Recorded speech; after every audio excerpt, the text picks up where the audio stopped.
मैं तो उम्मती हूँ शाहे उम्मत পারি এটা আল্লাহ তাআলা দেখবেন না।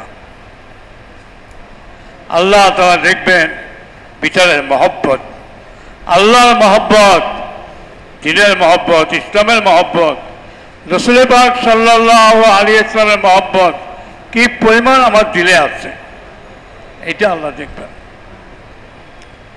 দিন আল্লাহ তাআলার কাছে খুবই প্রিয়, মাহবুব। আর এই দিনকে দুনিয়াতে জিন্দা করার জন্য, পৃথিবীর কোনায় কোনায় দিনকে পৌঁছানোর জন্য আল্লাহ তাআলা মাহবুব বান্দাদের কাছে কোরবানি নিচ্ছেন, মুজাহিদা নিচ্ছেন, কোরবানি নিচ্ছেন। রাসূল পাক সাল্লাল্লাহু আলাইহি ওয়াসাল্লাম তায়েফের ময়দানে কি কোরবানিটা দিলেন বলেন? আর আমরা আধা ঘন্টার সময় বসতে রাজি না, তো বয়ানের সময় ফাটাফাটি। এমন বয়ান শুনলে মনে হবে উনি 8 ঘন্টা দেয়, কিন্তু আল্লাহ মাফ করেন, মহল্লায় গেলে খুঁজে পাওয়া যায় না। তো এই বয়ানের দ্বারা দুনিয়াতে দিন জিন্দা হবে না, এই মুজাকারা, এই মশওয়ারার দ্বারা দুনিয়াতে দিন জিন্দা হবে না। দিন জিন্দা করার জন্য কোরবানির সাথে, মুজাহিদার সাথে মেহনত করতে হবে। রাসূল পাক সাল্লাল্লাহু আলাইহি ওয়াসাল্লাম ওদের ময়দানে রক্তাক্ত হয়েছেন, কি অবস্থা বলেন? হযরত সাহাবায়ে কেরাম বিচ্ছিন্ন হয়ে গেছেন। 10-12 জন সাহাবা রাদিয়াল্লাহু তাআলা আনহু রাসূল সাল্লাল্লাহু আলাইহি ওয়াসাল্লামকে পাহারা দিতেছিলেন। একযোগে হামলা করতেছে, কতজন শহীদ হয়ে যাচ্ছেন। কিন্তু ভাই দোস্ত বুজুর্গ, আজকে যদি আমাদের সামনে তাগাদা পেশ করা হয়, আমরা নিয়ত করতেও রাজি না। তাগাদা পুরো করা তো দূরের কথা, আমার ড্যামরা, যাত্রাবাড়ি, 11 নম্বর কিট্টা, 12 নম্বর কিট্টা সেরে আপনাদের এখানে আজকে সকালে আমরা আসছি, নিয়ত পর্যন্ত করতে রাজি না। মেহনত তো দূরের কথা, কোরবানি তো দূরের কথা, মুজাহিদা তো দূরের কথা, নগদ বের হওয়া তো দূরের কথা, নিয়ত করবে যে ইস্তেমার আগে আমি বের হবো, এটাও রাজি না। আমি মজমার দৌড় দিচ্ছি না, আমি আমাকে অপরাধী মনে করতেছি, আমি আমাকে দোষী মনে করতেছি। আমি বুঝাইতে পারি নাই, আমরা বুঝাইতে পারি নাই, এই কারণে নিয়ত করতে রাজি না, নাম লেখাইতে রাজি না, বের হইতেও রাজি না। তাহলে দিন জিন্দা হবে কিভাবে? কি বলেন? বয়ান। ফেরেশতারাও যদি একটা বয়ান করে তাহলেও দিন জিন্দা হবে না। দিনের জন্য মেহনত করতে হবে, দিনের জন্য কোরবানি দিতে হবে, দিনের জন্য ত্যাগ স্বীকার করতে হবে। এখন হলো মুজাকারা, বয়ান, মশওয়ারা। দেখেন একটু চিন্তা করে, এই তিনটার মধ্যে আমরা ফেসে গেছি, মশওয়ারা, মুজাকারা, বয়ান। গাছ কয়জনে করি বলেন? গাছ তো কয়জনে করি? এই জন্য হাজী আব্দুল ওয়াহাব সাহেব রাহমাতুল্লাহ আলাইহি ফরমাইছেন, মশওয়ারায় অনেক লোক পাওয়া যাবে, গাছতে অনেক লোক পাওয়া যাবে না। ইন্তেজামের মধ্যে আমরা ফেসে গেছি। মাকসাদ হলো মসজিদের বাইরে গাছতে যাওয়া, মসজিদের ফাজাইল বলে বলে লোককে নগদ মসজিদে আনার কোশিশ করা, মসজিদের তালিমের হালকা কায়েম করা, মসজিদে ইমানের হালকা কায়েম করা, এইটা হলো মাকসাদ। এইটাও মাকসাদ না, এটা উপকরণ, সাহায্যকারী। মাকসাদ হলো 6 সিফাত আমার জিন্দগিতে আনা। ইমানকে শিরক থেকে বাঁচাইতে হবে, ইমানের মধ্যে নূর পয়দা হবে। সুন্নতকে বেদাত থেকে বাঁচাইতে হবে, সুন্নতের মধ্যে নূর পয়দা হবে। নামাজকে গুনাহ থেকে বাঁচাইতে হবে, নামাজের মধ্যে নূর পয়দা হবে। ইলমকে জাহালাত থেকে বাঁচাইতে হবে, ইলমের মধ্যে নূর পয়দা হবে।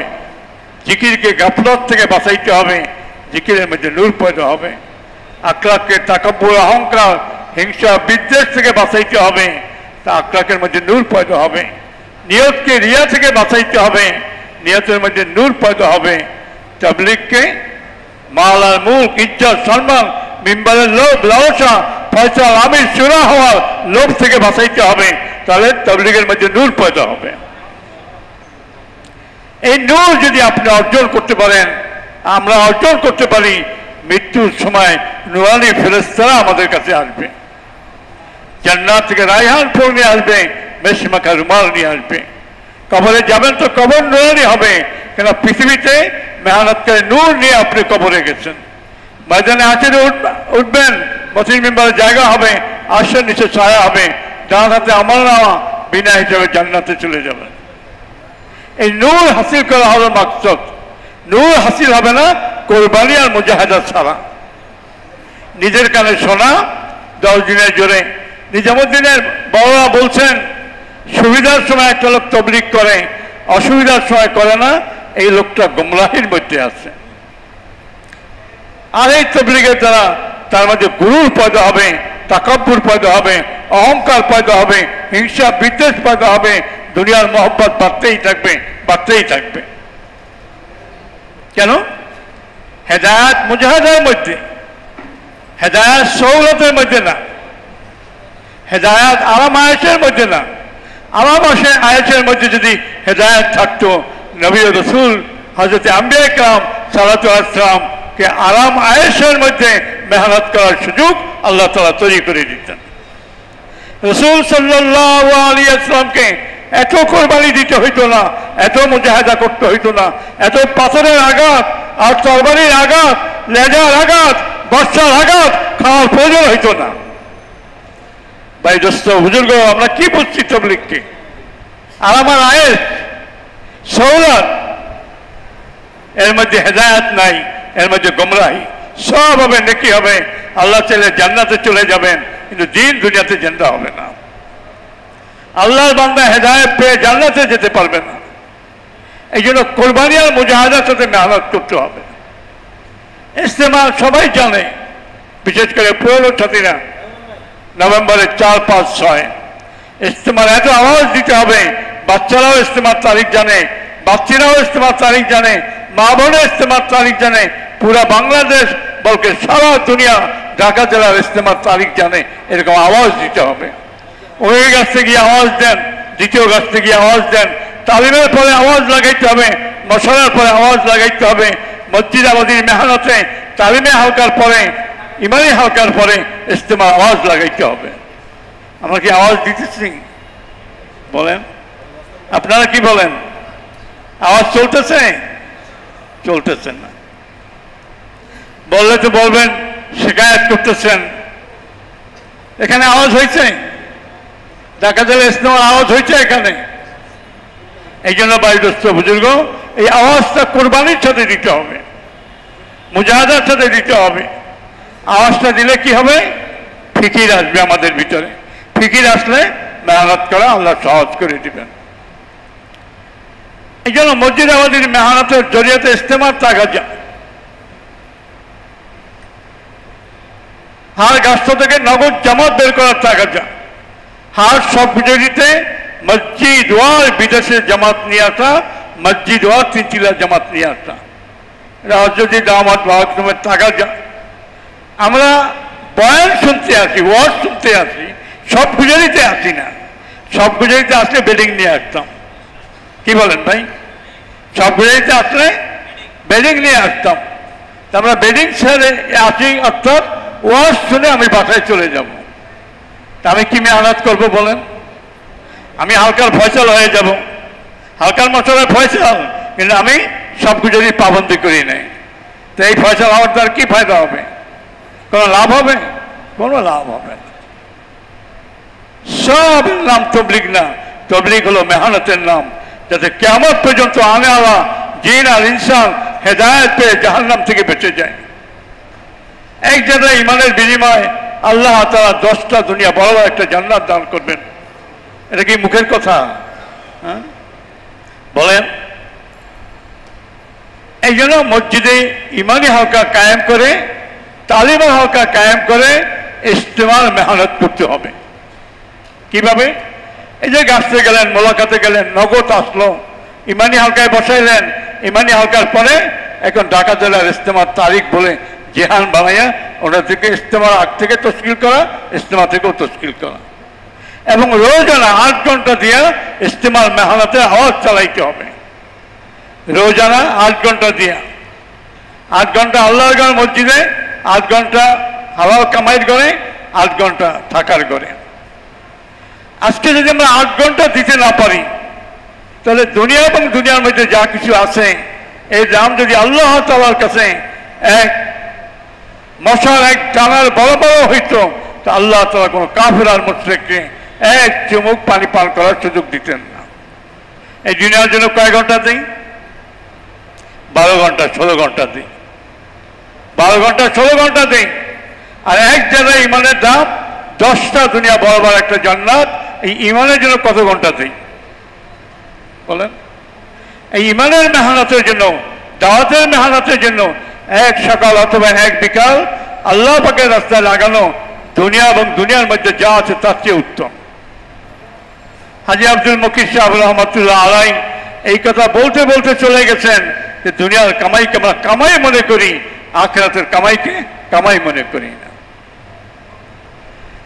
তো হযরত মাওলানা ইউসুফ সাহেব রহমতুল্লাহ আলাই এই হাদিসের ব্যাখ্যা করছেন, সারা দুনিয়াতে যত নেক আমল হইতেছে সমস্ত নেক আমল মিলেও দাওয়াতের ময়দানের একটা সকাল অথবা একটা বিকেলের বরাবর হবে না।